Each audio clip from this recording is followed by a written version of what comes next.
If you're a company that makes routers outside of the US, well, it might not be a great day for you. The US government is considering banning Chinese routers made by a company named TP-Link from entering the US market. Before we get into this, we have to talk about how we got here, what TP-Link is, the history of the company, the history of US legislation against other foreign router companies, and what this means for the US router market going forward. Now, if you're new here, hi, my name is Ed. I'm wearing a NASA shirt as a friendly hello to our potential alien visitors. We have the drone situation going on right now, and I hope that if the aliens are watching this, I, for one, welcome our alien overlords. But for real, my name is Ed. This is Global TV, a channel where I talk about cybersecurity, software security, and a bunch of other cool stuff about computers, about hacking, and whatever. If you like that or just think I'm handsome, consider subscribing. I do appreciate it. It all started back in 1996 when in Shenzhen, China, a company named TP-Link was trying to expand its business globally. So what TP-Link wanted to do is they wanted to break into the US market, and in particular, NASA and the DoD. A little weird that I think they're trying to go right for the defense agencies, but that's a different conversation. So they announced they would move their headquarters from Singapore to Irvine, California to solidify its presence in the US market. Now, let me be very clear here when I'm talking about this. I have no inherent issue with foreign companies doing business domestically, right? I think people having access to more goods from more countries creates a more fair market and allows there to be actual competition so that like native domestic monopolies don't develop, so you don't have to pay $1 million for a banana because we don't import bananas, right? Just shit like that. But that being said, TP-Link has not developed a very good reputation according to this article. So there's actually been a recent discussion congressionally about banning the TP-Link company. According to two lawmakers in a bipartisan opinion, so one Republican and one Democrat, the TP-Link routers have an unusual degree of vulnerabilities and allege the Chinese government of using the routers to perpetrate extensive cyber attacks. Now, I want to be very clear, I don't know if we should take the opinions of lawmakers seriously when it comes to, grading what a usual or an unusual amount of vulnerabilities is. By this same opinion, you could argue that Microsoft also has a lot of vulnerabilities. But it is very odd that TP-Link has had exclusively buffer overflow and remote code execution vulnerabilities in almost every router they've put out for the last 10 or so years. You can actually go to MITRE.org and check out their CVE list, and you'll see even just in 2024 alone, there were so many stack buffer overflows in this model, in this model, in this model. Like, it's just, there are so many vulnerabilities. It does make one question, are they doing this on purpose? Are they doing this on accident? How would you even put a backdoor into a piece of software? What does a backdoor mean? This is the inherent problem with software security. What is the difference between a backdoor in software or a vulnerability in software? Like, there's really not a good answer for that. And we actually saw this 5 years ago when Huawei attempted to insert a backdoor / vulnerability into the Linux kernel. So back in 2020, there was a principal level 20 security staffer that tried to contribute a change to the Linux kernel where they contributed this little snippet of code here. And if you've ever done kernel programming ever, you probably can see that there is an immediate issue with this piece of software. This is the handler for a write operation on a kernel mode driver. And then the write operation takes in the file that it's acting as well as the data as a buffer, the user buffer, and a length. And then it does a copy from user into this buffer here. Say it again. User-controlled buffer, user-controlled length, does an arbitrary user-controlled copy into a buffer in the kernel. What they tried to contribute was a driver that just had a straight-out like buffer overflow. And so when people saw this, they're like, "Are you sure you know what you're doing, or do you know what you're doing? Is this a security vulnerability, or is this a backdoor?" And so this is a question that people are asking right now with regard to TP-Link. There are just so many bugs in these routers that the question is this intentional? And it's not just vulnerabilities. This metric here, written by MSN.com, which came from a report, I believe, by the Commerce Department, says that TP-Link, again, a company established in China, has a 65% penetration into the US market for routers for homes and small businesses.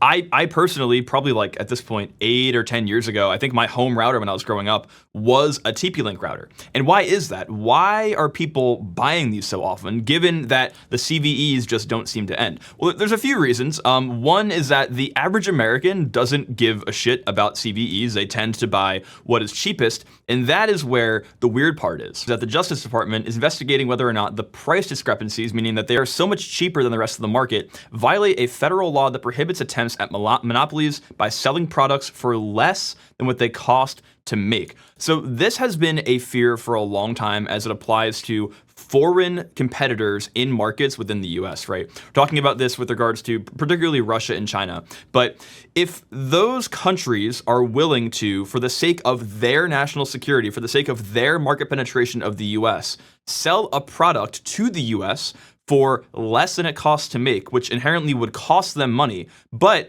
doing that to penetrate the US market is a legitimate national security threat. You can literally see articles from 2007, I think I just saw one. Why is my TP-Link wireless hardware so cheap? What makes TP-Link so cheap? This has been the trend in the router market since 2007, almost 20 years ago, where people know that TP-Link is the go-to cheap and, according to Reddit, decently reliable router. This has led to a market penetration of the US by this company, and with the recent vulnerabilities, it has senators stirring. This is on top of the recent penetration of every US telco by Salt Typhoon, which is a threat actor also sponsored by China. Now, we have seen similar action, not just against Chinese companies. This isn't like a racially driven thing or a nationally driven thing. We've also seen this with Kaspersky, where back earlier, I think it was about 2 years ago at this point, the Commerce Department banned the use of Russian software security firm Kaspersky, their antivirus, from being on the computers of Americans for the same kind of reason. It is literally a kernel mode rootkit that runs in your computer. All the features and software that are running on that antivirus are maintained by a foreign company, both of which China and Russia actively right now, not the most friendly nations with the US. So in a similar move to not only the Kaspersky ban, but also the Huawei ban we saw in about 2 years ago, there's an attempt to do that as well for TP-Link. Now, there is some irony behind all of this. So we're talking a lot about Chinese hacking, and when we talk about that, we use the word Typhoon. Typhoon is like the nickname given to China by Microsoft, and then when you have a word in front of that, it means like the actor within China. So you have the Salt Typhoon intrusion set, which was the one that talked about the telco hack, and then another one is called Volt Typhoon, which has been seen going after the critical sectors in the US, so like electricity, water, power, stuff like that, right? And so there is a report here by the DOJ that calls out the Chinese government for supporting this actor, and they say they use privately owned Soho routers to create this KV botnet. And so when you read that, you're like, oh, wait a minute. So they put a backdoor in the TP-Links. They're hacking the TP-Links. Oh my God, like conspiracy solved for doing it. But if you keep reading, it's like, oh yeah, by the way, the majority of the routers in the KV botnet were Cisco and Netgear routers. And those companies are from, drumroll, the US. So yes, maybe there's nefarious intent on the part of TP-Link and others. But maybe also everyone kind of just sucks at programming, and maybe there's bugs in all of these things. I don't really know how to feel. Now, I do think that if there is some reliable, credible threat that makes TP-Link significantly worse than other routers, then like, sure. I mean, that being said, TP-Link is literally owned by another government, and me being a US citizen, I don't want that government in my government. I want my government and not your government. America. Netgear, which is a company that lives in America, that exists in America, had a vulnerability in 2021 found by Grim, which is a security research firm, I guess, where it affected literally every model of the router and could give you arbitrary code execution on every router. They disclosed it to Netgear. The vulnerability was patched out, but literally this table here describes every version that was vulnerable to that bug.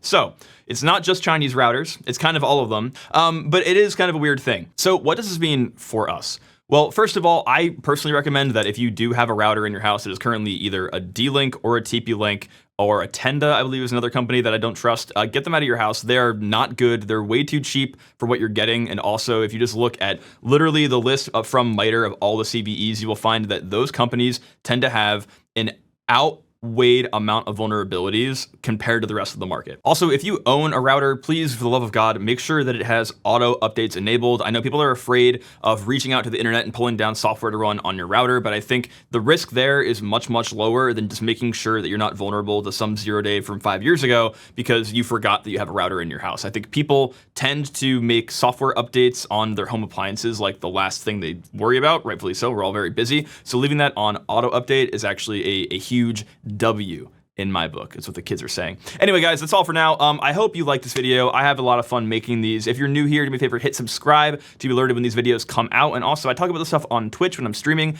twitch.tv/lowleveltv. That's it for now, guys. We'll see you in the next one. I made another video here about the Chinese telco intrusion. If this interests you, give it a click on it. Okay, goodbye.